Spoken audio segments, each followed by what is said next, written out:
A continuación, nos acompaña pues una personalidad muy reconocida en el sureste de nuestro país. Es una persona que ha impulsado en gran medida el prefabricado, y especialmente aquellos prefabricados que son aplicados con fines arquitectónicos, ¿no? El ingeniero Enrique Escalante Galaz es una de las personas pioneras en prefabricación en México, y tenemos el gusto de contar con él aquí. Dirige la empresa Predecon en la ciudad de Mérida, y pues hoy nos va a presentar las aplicaciones de los prefabricados y con temas arquitectónicos, ¿no? Les dejo al arquitecto Galaz. Gracias, buenos días.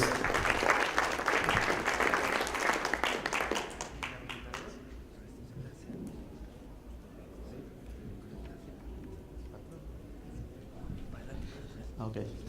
Gracias, buenos días. Pues aquí, como dice, los que alcanzan a leer, esta plática está dedicada a todos aquellos que tuvieron alguna vez una idea y la han logrado hacer realidad. Se dice fácil en pocas palabras, pero realmente es lo más difícil en esta industria, ¿no? Que, pues como bien comentaba el ingeniero anterior, que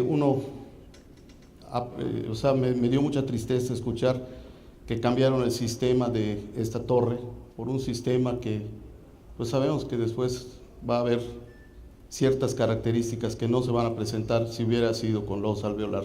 Eso a los que hemos prefabricado nos queda claro. Entonces la gente que logra hacer realidad alguna idea, algún concepto, pues obviamente tiene una cosa pues distintiva en la industria, ¿no? Esto lo hicimos para un homenaje a un arquitecto en Mérida, es de concreto blanco. Trabajamos en combinación con una escultora. Con ella estuvimos analizando la forma de cómo hacer esto, porque pues se sale de todos los parámetros. Prácticamente hicimos algo de artesanía. Está en una de las glorietas en Mérida, y pues como curiosamente los edificios, así como los bautizan, la gente bautizó a la glorieta del Pretzel.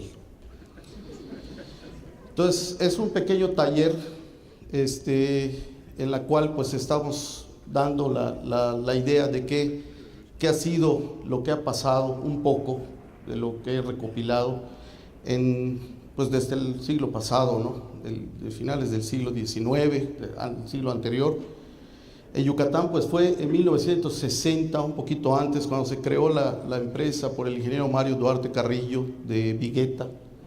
En esa época pues no habían los recursos. Él llevó a cabo una idea que nace en el sureste mexicano, y después se trae, creo que inclusive vino a hacer algunas casas aquí a Querétaro. Él ya falleció. Él lo que hizo fue hacer que la vigueta fuera accesible y que se pudiera fabricar fácilmente sin tener que usar una máquina extrusora. ¿Por qué? No porque la máquina extrusora fuera mala, sino porque pues no había recursos para hacerlo. Pero finalmente logró hacer, creo que todos ustedes han visto cómo son las fábricas de vigueta, que la vigueta se cuele al revés. Entonces ese fue el punto que él detonó. Y ahorita pues en Yucatán, en una época pues la gente se preguntaba de dónde, o sea, los que vendían alambre de acero, de preesfuerzo, se preguntaban por qué se compraba tanto alambre de acero de 5 milímetros en Yucatán. Bueno, pues porque se hacía vigueta, y era el único estado donde se estaba usando vigueta y bovedilla. Al principio, como todo lo que se innova, la gente pensaba que eso se iba a caer. Después aquí se trajo a México por vigueta y bovedilla, por Vibosa. Creo que el señor Caire era el que le vendía el acero, y él decide también empezar. Y pues las historias que me contaban, no quiero decirles de cómo la gente pensaba que eso era una locura, ¿no? Hubo una época que el Seguro Social, entre sus especificaciones, puso que si querían usar vigueta había que dejarle conectores. Si nosotros hablamos de eso ahorita, pues todos los vigueteros se van a reír. Dicen pues que a ver quién le hace sus viguetas al Seguro Social, ¿no? Entonces imagínense colándole al revés y dejándole conectores. porque decían que no había adherencia y que no había transferencia de esfuerzos, ¿no? Entonces esto, pues obviamente ha caminado ya muchos años, se ha estancado, creo yo, no ha prosperado. Yo vi al ingeniero Duarte hacer vigas, las vigas normales, utilizando la vigueta de concreto como refuerzo. Utilizó la vigueta en tantas cosas. En una ocasión hizo él unas losas o unas prelosas de puente, que no eran prelosas, sino eran prácticamente las losas de un puente, de un paso, no peatonal, sino en un hotel, donde utilizó vigueta pegada, le puso acero encima y coló unas placas como de 5 metros para que pasaran trailers. Y la SCT pues obviamente rechazó el diseño, porque pues no buscaban en algún libro y decían esto no cumple ninguna especificación. Y en esa ocasión, se los cuento como anécdota, les dijo: señores, ¿qué les parece si vamos a comer? Y mientras ustedes comen, yo veo que hagan una prueba, para que ustedes vean la prueba de carga. Nos fuimos a comer y cuando regresaron, estaba aquello lleno de sacos de cemento, ya tenía 3 veces más la carga que iba a sostener, y ya se empezaban a caer los sacos y la gente pues obviamente ya no quería ni subirse, ¿no? Y se flexionaron estas losas, ¿no? Pero apenas, digo, como quizás 3 o 4 milímetros, ¿no? Entonces los mismos de la SCT le dijeron: bueno, ingeniero, ya vimos la prueba, vamos a hacer como que no vimos nada, usted haga el puente y después vemos qué pasa, ¿no? Así se manejaban esas cosas, ¿no? Entonces en Yucatán empieza esto, y estos son productos con los que inició Hormigón Comprimido. Este es un techo canal, que ya que la planta ya no existe, se dejó de haber. Este se utilizó muchísimo, es lo que le llaman en inglés el folded plate. El espesor de esta pieza tiene 5 centímetros, aquí un poquito aquí abajo tenía como 10, y era en forma así de aves. Aquí era una unión simple, y estas daban hasta 15, hasta 16 metros de claro. Se utilizaron muchísimo en las plantas industriales, porque pues imagínense ustedes una pieza que tiene 1,20 de ancho, 33 centímetros de alto, que dé 15 metros de claro, ¿no? Era una pieza preesforzada. El proceso de colado, pues solamente la gente que él tenía lo podía hacer, porque era verdaderamente un circo, porque metían aquí una lámina pesada en el momento del colado, concreto muy seco, y esta lámina encima tenía unos vibradores, se vibraba la pieza y iba corriendo, ¿no? Poco artesanal, pero no les quiero ni decir cuántos metros cuadrados hay en Yucatán con esta pieza. Luego, pues, obviamente la vigueta, todos ellos bajo la técnica del preesfuerzo, utilizando 5 milímetros. Aquí algo del sistema original de prefabricación: decían, bueno, vamos a hacer un sistema flexible y económico de marcos estandarizados de concreto para edificios hasta 6 niveles, ¿no? Nunca se pensó que esto fuera a llegar a tantos niveles. En Hawái se han hecho edificios precolados hasta de 32, 33, y en Japón y en Tokio pues ya se están haciendo edificios de altura. Se ha demostrado en otros países, aquí todavía hay la negación de que los edificios prefabricados no pueden estar en zonas sísmicas. Eso no es cierto. En Europa y Nueva Zelanda es pionero en estos sistemas. Yo creo que hacen falta un poco de visión, ¿no?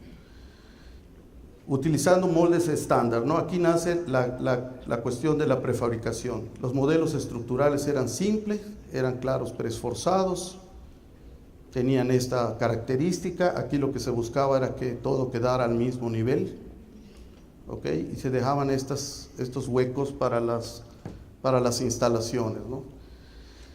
Estamos tratando de hacer, dice Nilsson, que fue uno de los primeros autores que leí de concreto, decía que en los últimos 30 años el desarrollo del concreto prefabricado en Europa y en los Estados Unidos han tomado diferentes líneas. Mientras en Europa sí se hacen piezas grandes, pero se hace mucha pieza pequeña. O sea, el concepto de vigueta ha sido el prefabricado más eficiente que hay, porque se maneja a mano, se carga a mano, se coloca a mano. muy europeo. En Europa se utilizan elementos pequeños para hacer cosas grandes. En Estados Unidos es al revés, se utilizan cosas grandes para hacer cosas grandes, ¿no? De hecho, allá es donde nace el concepto de hacer una doble T que tiene casi 5 metros de ancho, ¿no? Entonces uno las ve en las autopistas, tienen que llevar sirenas y se tiene que amadrinar todo este monstruo.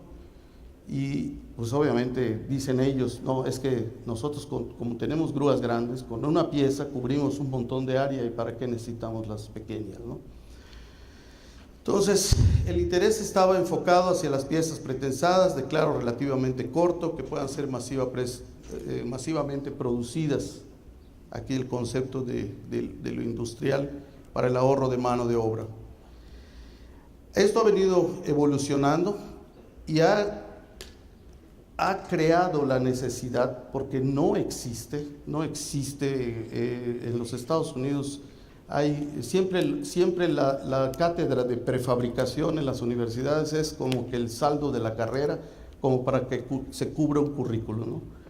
Entonces salen los muchachos de las universidades sin tener absolutamente conocimiento, pero sí están muy enfocados a que sus ejercicios y todo, nunca he visto en las universidades que hayan puesto un ejercicio de cómo hacer un despiece, cómo hacer algo relacionado a lo prefabricado. Lo más cercano que se ve es Vigueta y Bovedilla, ¿no? Entonces esto crea la necesidad de que se necesita difundir más esto, y el semillero de todas las cosas está en las universidades, ¿no? Si no se hace nada en las universidades, pues estamos perdidos, ¿no? Cuando venimos como prefabricadores a decir, oye, pero mira, esto se hace en Europa sí, pero en México no. En Sydney, Sydney está lejos, nosotros estamos en México. Y como que hay un orgullo del estructurista mexicano a decir, nosotros sí sabemos hacer las cosas, somos mexicanos y estamos en zonas sísmicas, ¿no? Y no lo dudo, hay ingenieros muy valiosos, pero como que se desecha la prefabricación, ¿no? En Norteamérica las capacidades de producción son inmensas, ¿no? Que en Europa, o sea, en Europa sí se hace prefabricados, pero en Estados Unidos hay una cantidad enorme, ¿no? Por ejemplo, este edificio se hizo de prefabricado, poca gente lo sabe. Y en México, y la construcción industrializada, dice, pese que esta forma de construir aventaja en muchos aspectos a los sistemas tradicionales, no ha logrado imponerse, ¿no? Aquí vemos una máquina extrusora que es la que hace las losas alveolares, por aspectos socioeconómicos y culturales, ¿no? La construcción industrializada es la mecanización de las técnicas de construcción. O sea, cuando uno piensa en prefabricar, lo primero que tiene que tener muy claro es lo que le llamamos el orden y la logística de qué es lo que se va a hacer, cómo lo va a hacer. Haz de cuenta que ustedes tienen un plano, y ese plano, la mentalidad que deben de tener para pensar en prefabricar es volver ese plano en legos, ¿no? O sea, dividirlo como rompecabezas, ¿no? Y que luego no nos sobre una ficha o nos sobre un pedazo de ese rompecabezas y que todas las piezas se acomoden como debe ser. Asimismo, tenemos que irnos al concepto de industrialización. ¿Por qué? Porque si creamos ese rompecabezas y no hacemos la producción eficiente, pues no hicimos nada, ¿no? Vamos a hacer un diseño muy bonito, pero definitivamente no va a funcionar. Los elementos, pues tenemos que también tener en mente que tienen que ser producidos en serie, se dice que son industrializados, pues en su fabricación se siguen procedimientos industrializados de control de calidad, etcétera, etcétera, ¿no? Construir con prefabricados es mucho más racional que los sistemas tradicionales y conlleva una serie de ventajas que permiten construcciones rápidas con mayor calidad y más económica. Sin embargo, la prefabricación no ha podido consolidarse en México. La prefabricación es tan antigua como estas civilizaciones, o sea, esto son claros ejemplos de que se hicieron piedras, pedazos de piedras que se fueron uniendo. Creo que en muchas cosas nos aventajaron, ¿no? Y vamos a hablar del concreto, ¿no? O sea, esto se usó para la construcción de las pirámides, los griegos usaron la caliza como mortero, y los antiguos ya usaban piedra caliza calcinada. Los romanos ya usaban el primer concreto, una mezcla caliza con ceniza volcánica. O sea, ya había el concepto de crear una piedra artificial. Los romanos usaron puzzolana, que era una arena que provenía de un lugar llamado Puzzoli, cerca del volcán del Vesubio, para construir edificios de vital importancia, tales como el Panteón y el Coliseo, que curiosamente han durado muchos años por la sencilla razón de que no tiene acero, ¿no? En 1793, Smeaton usó una piedra caliza calcinada que contenía barro para construir un faro en Cornwall. Y así podemos estar oyendo historias, ¿no? En el sur de Francia se hizo un bote de concreto, eso estamos hablando de 1848, y construyó otro adicionando los barras o mallas de acero. Finalmente, dice, el concreto es un material utilizado desde muy atrás, pero en 1867 un jardinero francés, haciendo sus vasijas, vio que sus vasijas pues tenían más fuerza si les ponía una mallita, ¿no? Entonces es cuando nace el concepto del concreto armado.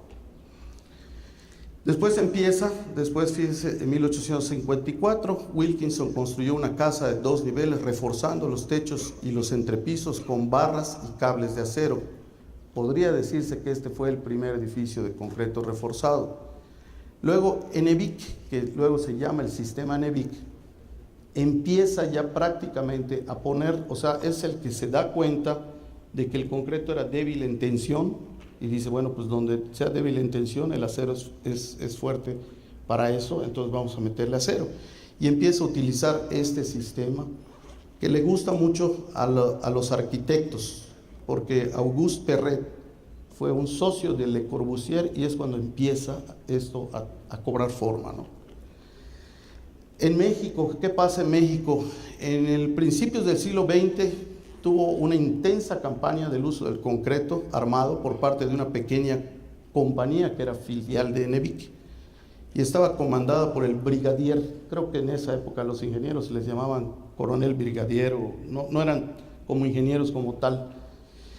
El brigadier Ángel Ortiz Monasterio, el ingeniero Miguel Rebolledo y el coronel de ingenieros Fernando González. Casi puede uno imaginárselos, ¿no? Con sus trajes y sus charreteras, ¿no? El ingeniero. La primera obra fue en la ferretería, curiosamente, en la ferretería del Candado, en Mérida. Después el ingeniero mexicano Miguel Rebolledo, con el sistema Enevic francés, usó el sistema de pórticos en concreto armado 6 años antes de la famosa estructura dominó de Le Corbusier. El primer edificio donde se usó el sistema de vigueta y bovedilla en el país fue el Mercado García Rejón. Todavía uno se mete al estacionamiento y ve uno las viguetas. Y aquí, cuando empieza la industrialización, pues aquí tenemos el caso de una planta de fabricar viguetas en 1892 de un casino en Biarritz, en Francia. Aquí vemos cómo se promovían estas nuevas formas de construir. Y en 1902, Paul Christophe decía que el procedimiento de fabricación de vigas en un taller puede ser más económico que el colado en obra, ¿no? O sea, ya él visualizaba, decía, esto si se vuelve industrial, yo creo que la vamos a hacer, ¿no? A lo mejor murió pobre. Da la posibilidad de ensayar todas las piezas antes de su colocación. La construcción de un entrepiso se hace más fácil y rápidamente, eso lo hemos visto ya el trabajo se hace aunque haya mal tiempo. El entrepiso es capaz de soportar cargas inmediatamente después de su colocación, en el caso del alveolar. Y nos vamos ya a la invención del concreto preesforzado, que fue en 1928 por otro francés, que le utiliza la forma de cómo comprimir el concreto, ¿no? O sea, él dice, si nosotros logramos tener un acero de muy alta calidad, lo estiramos, y al deformarse y soltarlo cuando el concreto tome o si ya esté fraguado, pues le vamos a producir un efecto inverso a lo que esperamos tener en obra, ¿no?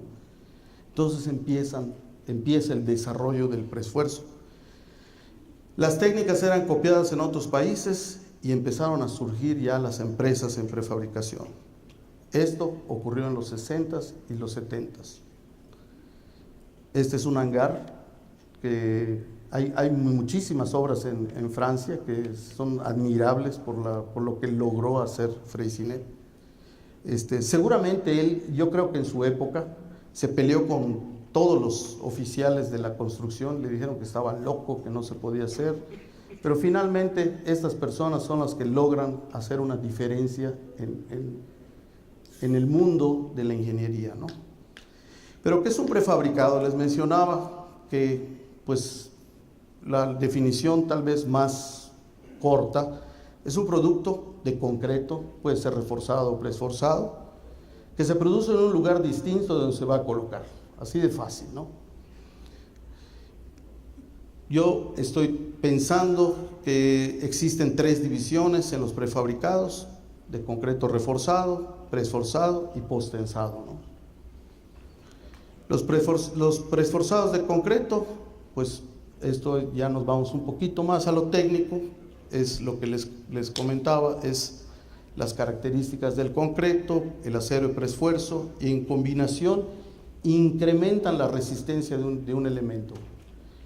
El concreto preesforzado tiene una ventaja: el acero reforzado, o sea, las piezas de acero reforzado, para que trabaje el acero se tiene que agrietar el concreto. O sea, el que diga esta viga está agrietada, y dicen, bueno, ¿cuál es la cuantía de acero que tiene? ¿Es poca o es alta? Si es mucha, las grietas van a estar pequeñitas, nos vamos a tener que acercar. Pero todas las vigas que son de acero reforzado, de concreto reforzado, se agrietan, porque si no, nunca trabajaría el acero, ¿no? Las obras que vimos, estas de los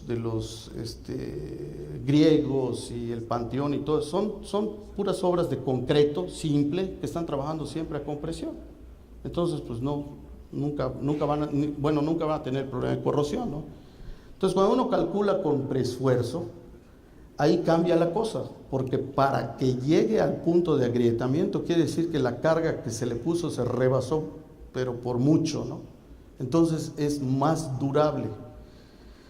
Entonces, aquí tenemos más o menos qué pasa en cada caso, ¿no? A lo mejor pues estas gráficas son un poco aburridas, pero finalmente vemos, por ejemplo, en la viga de concreto esforzado, creo que es esta es pretensada, esta es reforzada, esta es pretensada y esta es posttensado, ¿no? Fíjense cómo cambia el comportamiento de sus diagramas de momento, ¿no? Aquí, pues, los que no han visitado una planta, para hacer una viga de concreto preesforzado, pues tenemos que anclar aquí el tendón. Esto pues son los anclajes especiales con las cuñas. Este acero que se usa para preesfuerzo es un acero que tiene un esfuerzo de fluencia de 19.000, pero nunca se llega a trabajar a los 19.000, se trabaja dentro del límite elástico para que cuando esta pieza de concreto frague y se corte esto, al tratar de retomar este acero su longitud inicial, que no la llega a tomar, siempre se pierde un poco en el camino, pues le produce una fuerza de compresión a esto, ¿no? Entonces es muy común que veamos cómo esta pieza se deforma hacia arriba por esa compresión que le estamos ejerciendo. Aquí hay una variación, ¿no? Cuando se necesita, cuando se necesita darle una configuración a estos cables, pues se le ponen unos tensores hacia abajo y esto pues obviamente trabaja con más eficiencia. Esto es un poco difícil de lograr, no imposible. Yo creo que ya como fabricación pues sería, si está uno haciendo muchas piezas, pues hacer esa, se llama depresión de los cables de preesfuerzo, ¿no? Y esto pues es una forma de cómo se ve ya la mesa cuando se tiene el tendón continuo y las piezas, como en el caso del alveolar, ¿no? Aquí pues está el proceso de producción, se tensan los toroles antes del colado, se requieren de muertos de anclaje, se aplica producción en plantas prefabricadoras, se reutilizan los moldes, el anclaje se da por adherencia, En algunos casos se inductan los torones para evitar esfuerzos que no se quieren. Esto se puede usar para diferentes tipos de elementos. En los moldes, pues los mejores son los de acero, se pueden hacer de concreto, se pueden hacer de madera, dependiendo de lo que queremos esperar, es el molde que vamos a hacer. Para una producción masiva, el molde de acero es mejor y los europeos son buenos fabricantes de moldes. Aquí en México ya empieza a haber empresas que hagan buenos moldes, ¿no? Estos son los muertos de anclaje, que es donde se pone el torón para esto de acá, ¿no? Aquí les voy a pasar estas fotos de diferentes ejemplos de traves. Esta es una trave bastante grande. Todo esto es donde aquí están los cables, aquí están los gatos de preesfuerzo, ¿no? Aquí, antes de colar, pues se tesan todos estos cables y después viene el concreto. Aquí está cerrándose este molde. Aquí se ve cómo lateralmente está esto que les mostraba en el anterior, ¿no? Que el cable viene con un deflector aquí para aumentar la resistencia. Es una viga muy delgada. Tuve la oportunidad de ver de estas. Esto yo creo que tiene como 10 centímetros, ¿no? O sea, son vigas bastante altas, casi como 1,80, ¿no? Aquí el molde, pues, tiene como una especie de rieles para que este está fijo, no, este también se mueve y este se mueve. Aquí está la parte de abajo. Entonces, estos moldes se retiran para poder sacar la viga y se maneja con mucha precisión, ¿no? Esto otro de moldes. Aquí es un colado de doble T. Estos son para gradas. Y les voy a hablar un poco de lo que hemos hecho allá en Mérida. Este es el Museo del Mundo Maya. Nosotros participamos acá con paneles.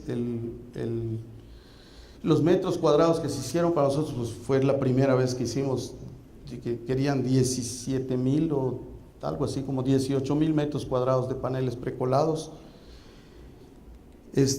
Pues tuvimos, ¿cuál es el proceso que normalmente se sigue, ¿no? Pues esto pues es una planeación, ¿no? Identificar los requerimientos arquitectónicos. O sea, primero recibe uno los planos, definir los tamaños de los elementos para ver que sean repetitivos. A los arquitectos no les gusta mucho esto de que se vea que es prefabricado. Les gustan los prefabricados, pero siempre dicen, se podrá ver como que no sea prefabricado. O sea, nunca he entendido esa lógica, pero así es, ¿no? Entonces, pues tiene uno que trabajar con ellos cercanos, para que las juntas que les coincidan, que no se vean diferentes.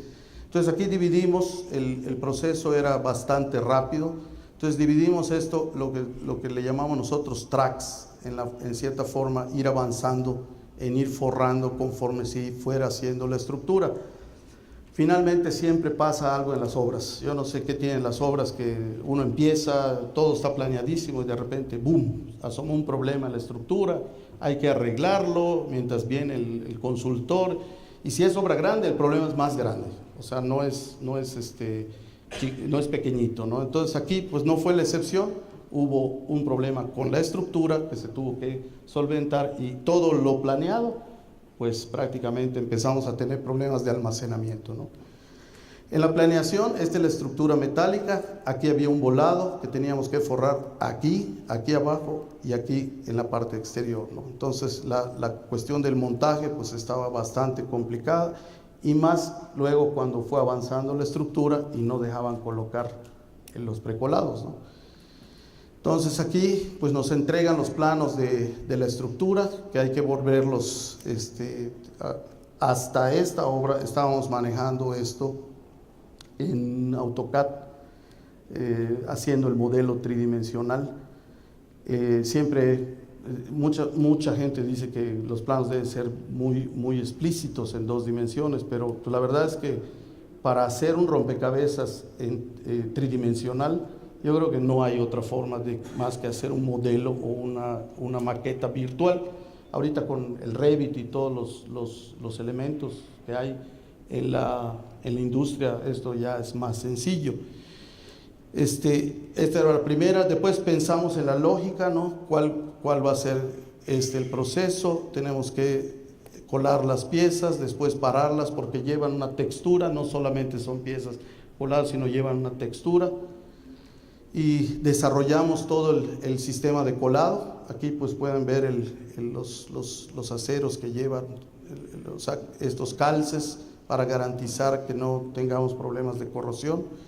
En el caso de los paneles se deben de diseñar siempre como concreto simple, porque lo que no queremos en un panel es que se nos agriete. O sea, el acero se le pone a medida de seguridad por si se llegara a agrietar, pero el cálculo por viento o por cualquier sistema debe de ser por concreto simple. Esto lo comenta el PSI en uno de sus capítulos, y creo que debe de permanecer sin agrietarse en el manejo, en el transporte y después en su servicio, ¿no? Aquí vemos pues la planta que tuvimos que implementar. Aquí ven pues todo lo que se hizo para que se trabajaran lo que es el martelinado, un plano típico de producción, un plano o los herrajes que se utilizan. Nosotros utilizamos este tipo de herraje que tiene movimiento en la parte vertical, se queda embebido en el concreto. Esta es ya la estructura, empieza el montaje. Okay. Estos son paneles de concreto gris, simple, no tiene ningún polvo, ninguna marmolina, no tiene nada. El concreto de la región, por ser una zona que es de piedra caliza, el agregado es muy claro. Y el cemento que se produce, tenemos una cementera, también es más claro, o sea, es más claro que los del resto de la República y más consistente en su coloración. Entonces eso nos permite hacer este tipo de producto que no es más que concreto, con un graneado fino que se hace con unas máquinas. Fíjense la maraña esto. Aquí nos dejaron de poner esto de acá para poner los paneles interiores. Y aquí venimos armando, ¿no? Esta es la colocación de paneles en muros. Ya no es estructura, sino era una caseta o algo. Y al final decidieron que se forrara con paneles, ¿no?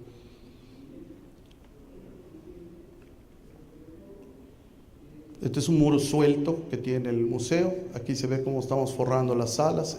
Ya es casi a la terminación. Aquí todavía falta forrar. Todo eso está forrado. Ese elemento es una entrada. Aquí nos pidieron en el camino hacer unos maceteros, que pues no hay molde, no hay nada. Entonces se nos ocurrió hacer estas piezas que se colgaron de unas vigas metálicas. Abajo está el estacionamiento y aquí se le dejaron unas varillas para colar el fondo y se hicieron los maceteros, ¿no?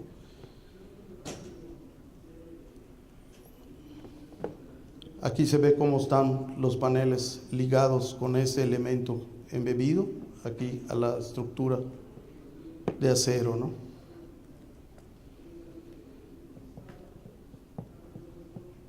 Aquí hicimos piezas que son mitades, cuartos de columna redonda, son columnas de acero, se forraron con... Y aquí se ve esa imagen del interior donde está toda esta línea, y aquí la parte de abajo también está forrada con paneles, ¿no? Aquí hay un detalle, que esto pues siempre es el punto de que el arquitecto quiere que uno toque al otro, ¿no? Pero lo que no se tomaron en cuenta fue que la estructura metálica, al recibir el peso de los paneles, pues obviamente se deflexionó. Tuvimos que hacerle este dientecito, ¿no?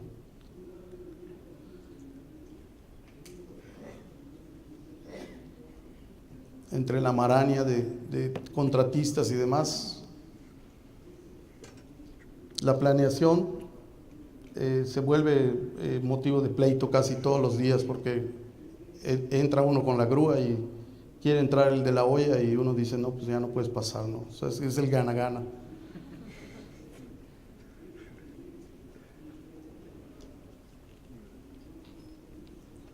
Aquí tuvimos que hacerle un apoyo porque finalmente a alguien de la estructura se le ocurrió que se movía el soporte donde iba a estar esto, lo retiraron y tuvimos que hacerle como un pie de amigo al panel, ¿no? Pues esta obra está en Mérida, es un museo, es de las mismas líneas de los que hicieron el Museo del Barroco. En esta obra, este era el concepto original, ¿ok? Este es el render, ahorita están muy de moda. Este es los planos que nos entregaron y este era el despiece, ¿ok? Nada más que empezamos a preguntar, bueno, ok, y estas piezas, ¿a qué se agarran? Pues no sabemos, nos dijeron, ¿no? Porque no va a haber estructura secundaria. Entonces allá empezó el problema. Entonces finalmente tuvimos que llegar a unas piezas gigantescas que van de columna a columna. Y acá fue el único lugar donde permitieron poner un elemento secundario a la estructura. Y obviamente estas piezas, estamos hablando de casi de 11 metros, ¿no? Tuvimos que diseñar aquí los conectores especiales para esto, ya no los típicos que estábamos usando pues ya no funcionaban, pero bueno, hicimos nuestra adaptación como buenos mexicanos de lo que nos venden de catálogo con lo que podemos hacer, ¿no? Entonces diseñamos este tipo de conectores. Aquí se ve la pieza, cómo se está manipulando. Esta pieza, pues así se ve cuando se termina de colar, ¿ok? Después del tratamiento que se hace el graneado fino, pues así queda, ¿no? Podrán notar que la variación de color es casi mínima, ¿no? O sea, casi no hay, ¿no? Entonces esta es una pieza, cuando antes era un cuadriculado, ¿no? Aquí se aprecia inclusive la estructura exterior. No sé por qué el arquitecto pensó que aquí fuera una ventana, que no es ventana, sino simplemente es cristal pulido, ¿no? Aquí hubieron piezas de color oscuro, estas son ya con un agregado especial. Estas son las piezas grandes, ¿ok? Y aquí está la terminación. Esta pieza de cierre, pues es una pieza en forma de L que hace la esquina, nada más para la esquina, ¿no? Aquí estamos sellando. Estas son las de color gris. Algún detalle de los conectores. Este es un taller de artes plásticas que hicimos para Javier Marín, que es un escultor. El hermano de Javier es Jorge Marín, que es el que hizo las alas esas que están en Chapultepec. Me llegaron con una maqueta que se estaba desbaratando y un plano hecho a mano, ¿no? Él tenía muy claro el concepto de lo que quería y nosotros lo que hicimos fue ayudarle a ese concepto, ¿no? Tiene es un cuadro central aquí de agua y estas son columnas de concreto como de 1 metro por 1 metro. Obviamente no necesitaban ser de 1 metro por 1 metro, era un elemento escultórico. Entonces lo que hicimos fue ponerle poliestireno al centro, ¿no? Así se veían antes de esto. Llevó techo, pero pues a mí me gusta mostrar mucho estas fotos porque realmente Javier lo que quería era que se viera el concreto. Yo le sugerí, vamos a hacerle un degradadito para que se vea parejo. No, lo que quiero precisamente es que se vea la mano de donde vino, ¿no? Entonces hicimos las columnas. Cuando se colocaron aquí al centro tiene un lago de 50 por 50, es un lago artificial, y esto era de 100 por 100 y de claro a claro de acá eran 10 metros, son 10 metros. Una parte va cerrada y otra parte va abierta. En la parte cerrada él diseñó unas ventanas como el tipo de las haciendas que tienen las haciendas yucatecas, que tienen este escalón. Entonces el escalón se veía de un lado, de una fachada, y de la otra estaba totalmente plano. O sea, jugó un poco con las formas, ¿no? Este es el cerramiento de la ventana, de estas piezas que se fueron colocando, y son las ventanas largas que se forman, ¿no? Este es otro elemento. Y esto era lo que se veía, ¿no? O sea, aquí falta el cerramiento.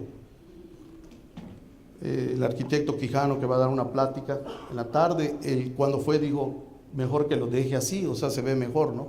Pero obviamente él quería que esto fuera un recinto techado, ¿no?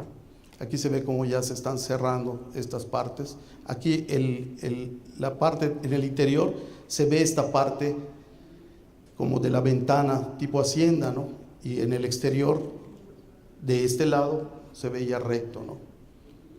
Son detalles.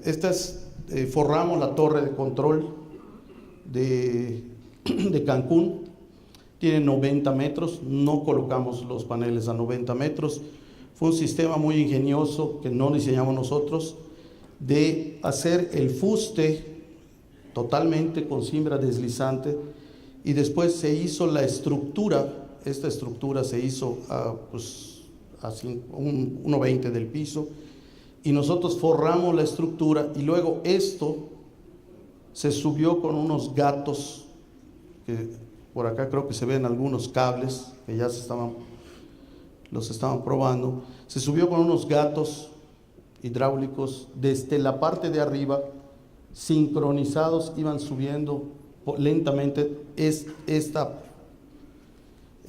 estructura, que posteriormente los albañiles de la planta lo bautizaron como la cebolla, porque parecía una cebolla, ¿no? Entonces ahí se ve cómo se está izando, ¿no? Hasta llegar a la parte de arriba, ¿no? Esta es una estela que se hizo con moldes que hizo un escultor. Él esculpía en poliestireno, y después otro venía y hacía el molde en fibra de vidrio. Entonces nosotros colábamos sobre de esos moldes que nos proporcionaban. Es una estela en un zoológico, nuevo zoológico que hay en Mérida, en el que ya después de colarla con cemento blanco, el escultor venía y le ponía entintado. Entonces aquí la labor fue dividir los paneles y hacer la logística, ¿no? Aquí se ve cómo se está izando esto de acá, ¿no? Después, ya terminado, pues le dieron una segunda pintada y le habrán puesto sellos o algo así, ¿no? Aquí lo que usamos, porque lo que nunca supimos, ¿okay? Nunca teníamos, porque cada uno variaba, era las partes de relieve. Lo que hicimos fue utilizar las botellas PET para aligerar, o sea, le poníamos la tapa y las poníamos dentro del concreto, pues para aligerar el peso, si no esto iba a ser extremadamente pesado, ¿no? Este es uno de los proyectos que se inició en el sexenio pasado y creo que se quedó en el olvido. Estos eran paneles que tenían una serie de cruces mayas de diferentes medidas, ¿no? Estaban expuestos, eran siempre de concreto gris. Aquí se ven crucecitas, ¿no? O sea, está como picoteado el panel, había unas cartelas sobre estructura metálica, ¿no?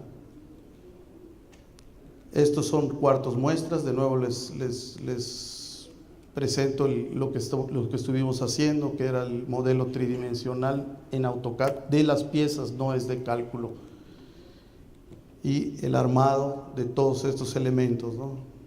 Estas son piezas que nosotros fabricamos, estos son 17 metros de claro, están aligeradas con poliestireno. Esta es una obra muy pequeña, pero que solucionamos con mucho amor, vamos a decir, ¿no? Esta es una trave que tiene doble voladizo, esta de acá. Y aquí en estos puntos, esta es una celosía hecha con tubos. 4 de estos tubos o 5 de estos tubos son de eje sólido. Digamos, creo que eran de 3 pulgadas, son 3 pulgadas sólidas. Es donde asienta la trave. La trave en aquella época, esto fue más o menos por el 1998, 97, pues no había lo que tenemos ahora en equipo. Entonces dividimos la trave en 2 piezas, una aquí, otra acá, apuntalamos acá, y todo el negativo se coló. Y apoyamos doble T, o sea, con doble T lo hicimos. Aquí se ve, esta es la columna, aquí se ven las 4 o 6, no me acuerdo, de las traves. Esta es la trave que después se puso apuntalamiento temporal para ponerle el negativo, y el tamaño de la trave y de la losa quedó del mismo peralte. O sea, esta losa es de 50 centímetros, la trave tiene 50 centímetros, pero tiene como 1,20 de ancho, ¿no? Y finalmente, pues esto, pues le pusieron tabla roca aquí abajo, este es el doble voladizo. Este es un hotel en la Riviera Maya que su característica era que todo estaba inclinado, ¿no? La estructura tuvo que ser inclinada hacia adentro. Nos beneficiaba de alguna forma que, pues al estar inclinado, pues este se compensaba con el otro, ¿no? Esto fueron casi 50,000 metros cuadrados y adicional a esto se hicieron estos elementos de fachada que son balcones con estas fachadas. Estas sí fueron de concreto blanco.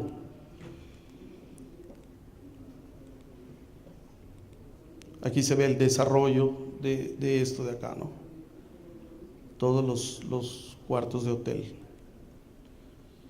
Estas fueron unas oficinas regionales. Aquí empezamos a usar este sistema de conexión de botas de acero.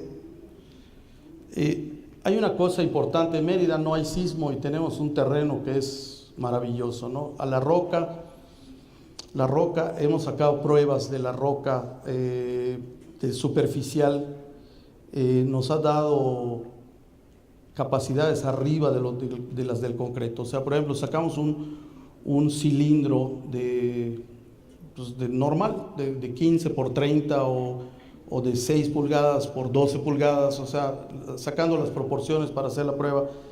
Y hemos hecho pruebas que dan desde 150 kilos por centímetro cuadrado hasta 330 kilos por centímetro cuadrado. Estamos hablando de 1.500 toneladas a 3.300 toneladas.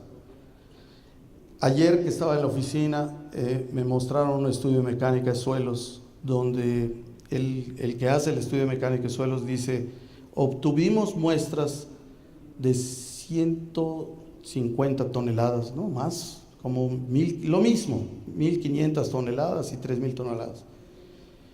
Por motivos de seguridad, sugerimos al constructor usar 50, o sea, pasamos de 1.500 a 50 por motivos de seguridad. Pero como los tamaños de las zapatas se veían muy chicas aún con las 50 toneladas, sugerimos que utilicen 30. Entonces ya se pueden imaginar el pensamiento, ¿no? de decir, para que se vea bonita la zapata, como aparecen en los libros, pues vamos a bajarle mucho la carga, pues para que cuando menos de una zapata de 2x2, ¿no? Es irrisible, pero así es, ¿no? Este es el mismo edificio. Este es un estacionamiento que hicimos ya hace varios años. Fue donde primero utilizamos el claro de doble T de todo lo que es 2 cajones y el paso central. Utilizamos que la parte central, o sea, hay una rampa central y las otras rampas van girando alrededor de esta. En la rampa central utilizamos unas columnas de 30 por 45, en el otro sentido tiene 45, y esto permite que tenga una claridad del estacionamiento en la parte central. Esto obviamente lo fuimos trabajando con el arquitecto, ¿no?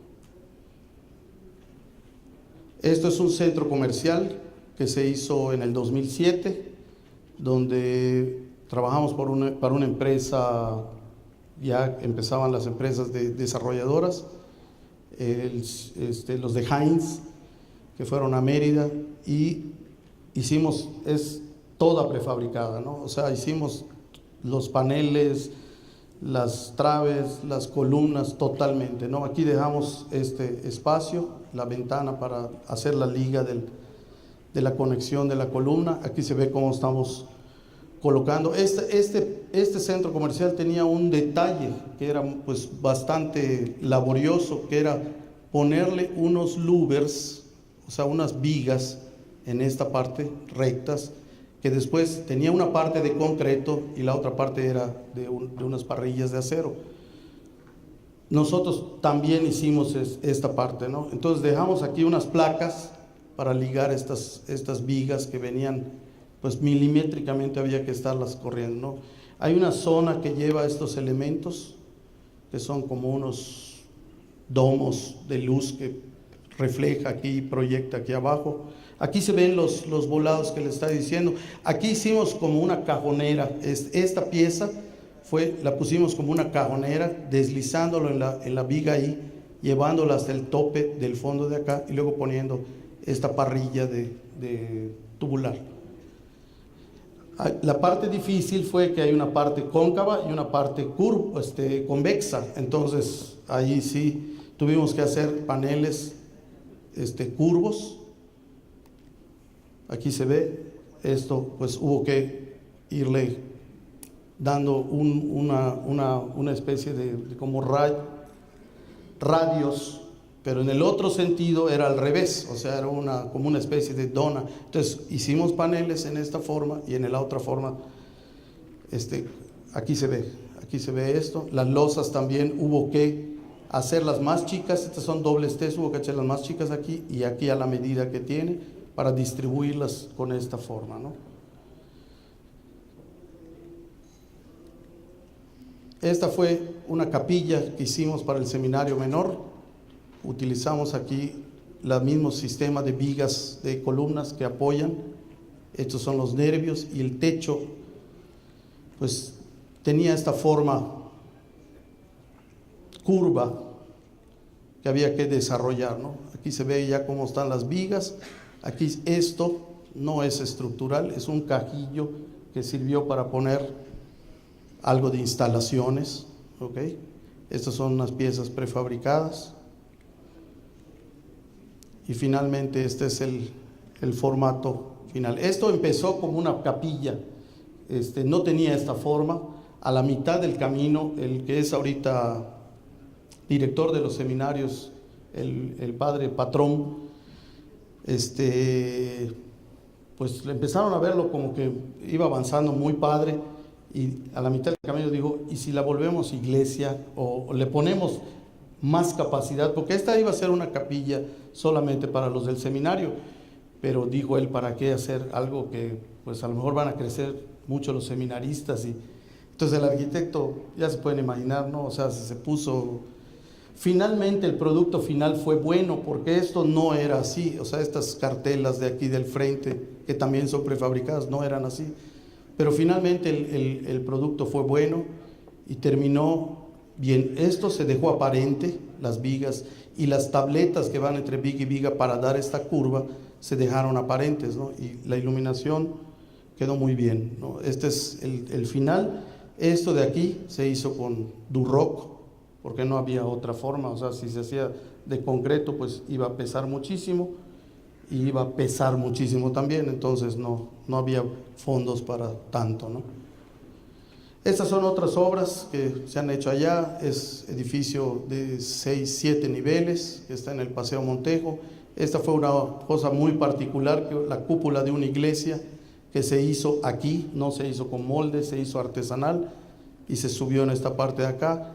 Esta torre fue una de las primeras de la época en que se empezaron a hacer torres de oficinas, y era estructura de acero traída de Estados Unidos y nosotros forramos. Y hasta acá. Si tienen alguna pregunta, con mucho gusto.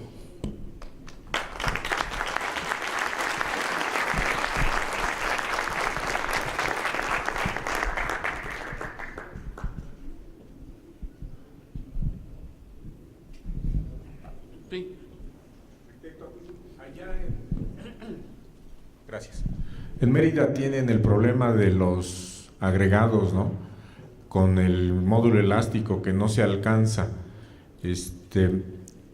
Actualmente yo estoy trabajando allá en un proyecto donde se están haciendo unos tanques de agua y que, pues por ser estructuras para retener agua, son del grupo A. Entonces, al ser del grupo A, el reglamento nos pide que sea concreto clase 1. Vimos con muchos proveedores, con Cemex, y nadie da el módulo elástico. Nos sugirieron el autocompactable, que menos da el módulo elástico, y entonces tuvimos que llegar a un acuerdo con el cliente, pues, para brincarnos la norma, porque no se puede cumplir. ¿Qué han hecho al respecto con las estructuras del grupo A? Mira, lo que este problema yo lo vi desde desde Cancún, no sé hace cuántos años, de que venía especificado en el plano, creo que era la estructura post-tensada, venía especificado creo que 14,000 por raíz de F''C, y yo decía, no, esto no, imposible, ¿no? Porque nosotros, haz de cuenta que todos avanzamos en la industria como que dando por un hecho lo que te dice el libro de González Cuevas, ¿no? Que te dice, el módulo de elasticidad anda de 12,000 a 14,000, ¿no? Y en Yucatán empezamos a tener problemas desde el momento que empezamos a usar el preesfuerzo, ¿no? Bueno, desde que abrimos la planta. ¿Cuál era ese problema? Las contraflechas excesivas. O sea, decíamos, bueno, ¿qué tan mal estará hecho ¿cómo se llama? El diseño o las fórmulas de cómo calcular la contraflecha, que nos dice una cosa y nos está dando 3 veces más, ¿no? O sea, algo está mal. Entonces empezamos a hacer, lo primero que hicimos fue una extrapolación, ¿no? O sea, si tienes una contraflecha de tanto, te vas al revés de la fórmula, o sea, ya tienes el resultado, ¿cuánto es la E? Y cuando teníamos la E decíamos, no puede ser, era alrededor de 8,000 de F''C. En esa época salió alguien que hizo un estudio en la facultad de ingeniería, y él hablaba de 8,000, 9,000 cuando mucho, ¿no? Cuando se construyeron ahorita unas torres, que fue Postensa ya a hacer el trabajo, especificó 14,000, y los que estaban dando esto eran los de Gorsa. Yo pensaba que estaban trayendo el material de fuera, que traían de México para hacer que diera ese. Resulta que lo que estaban haciendo es que habían agarrado un banco de material en el cual la explotación empezaba. Entonces agarraban la primera, o digamos los primeros 3 metros, era lo que se estaba procesando de ese banco. Obviamente obtenían ellos esa dureza de arriba para tener eso. Ahorita la mayoría de los bancos en Yucatán pero ya están sobreexplotados la mayoría, ¿no? Entonces es muy difícil de lograr. Finalmente lo que nosotros hicimos fue pues corregir el módulo de elasticidad en el programa de cálculo, ¿no? Para obtener las pruebas. Yo no sé, yo creo que esa sería una medida, pero entonces ya pasarías a otro espectro porque empiezas a tener deformaciones muy altas, ¿no? Entonces es un problema para la gente que está acostumbrada a los cálculos de 14,000. Yo recomendaría que cambiaran a entre 8,000 y 9,000, se mete ese dato y vas a ver que te va a dar pues una sección más grande, ¿no? O sea, yo creo que esa es si vas a hacer con el material de allá, sí. Ahora sí puedes pedir creo que hay 2 o 3 concreteras que te pueden dar, una al menos, ¿no? Yo estoy trabajando ahorita con CATSA y hemos pedido que nos den, pues que no nos den 8, ¿no? Cuando menos lleguemos a 11, y hemos estado checando porque la prueba pues es nada más tener el micrómetro y hacerle unos ajustes a tu prensa y vas checando tu deformación. Ahorita pues en la planta ya logramos, tengo concreto, y además estoy comprando por el volumen 10,000. Y es que allá Cemex nos dijo que sí puede dar por escrito 12,000, pero que tiene que traer los agregados de Tabasco, y el precio se va un 60% arriba. Sí, yo creo que es buscar. Yo creo que puedes checar con CATSA a ver si no te van a dar lo más que se logró en esto de las country towers que se hizo fue, recuerdo el número perfectamente, 13,635 raíz de F''C.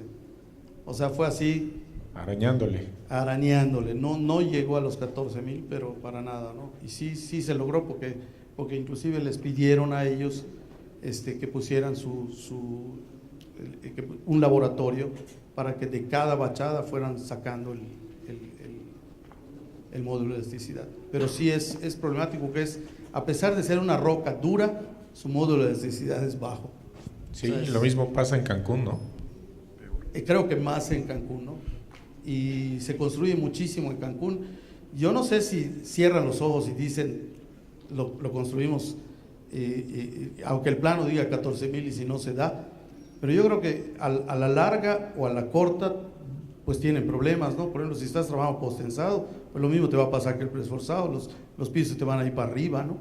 O sea, sí es un problema. Sí, yo creo que no es un problema de resistencia, es un problema de deformación, ¿no? Exactamente, es un problema de deformación.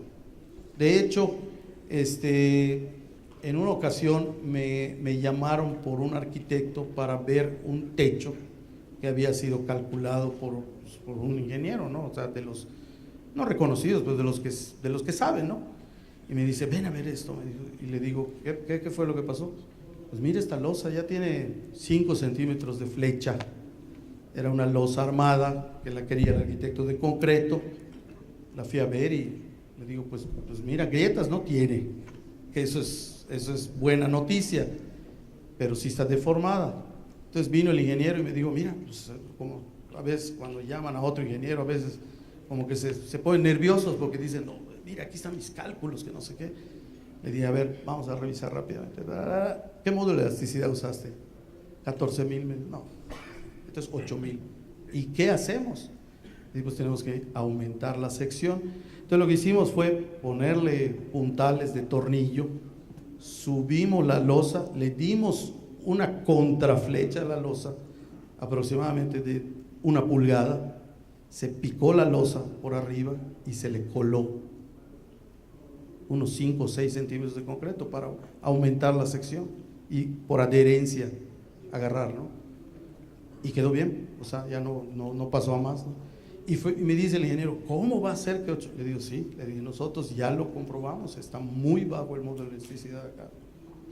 Y eso, pues te pega, ¿no? O sea, en algún proyecto, si vas así con los ojos cerrados, en algún momento lo va a acusar. Gracias. Sí.